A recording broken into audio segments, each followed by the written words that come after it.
أعوذ بالله من الشيطان الرجيم. بسم الله الرحمن الرحيم. وإذ قلنا للملائكة اسجدوا لآدم فسجدوا إلا إبليس أبى فقلنا يا آدم إن هذا عدو لك ولزوجك فلا يخرجنكما من الجنة فتشقى إن لك ألا تجوع فيها ولا تعرى وأنك لا تظمأ فيها ولا تضحى. فوسوس إليه الشيطان قال يا آدم هل أدلك على شجرة الخلد وملك لا يبلى.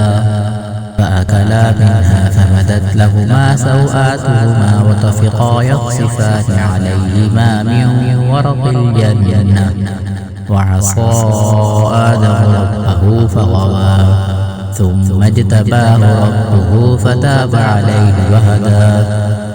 قال اهبطا منها جميعا بعضكم لبعض عدو فإما يأتينكم مني هدى فمن تبع هداي فلا يضل ولا يشقى ومن أعرض عن ذكري فإن له معيشة ضنكا ونحشره يوم القيامة أعمى.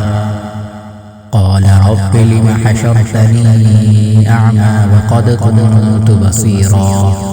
قال كذلك أتتك آياتنا فنسيتها وكذلك اليوم تنسى وكذلك نجزي من أسرف ولم يؤمن بآيات ربه ولعذاب الآخرة أشد وأبقى.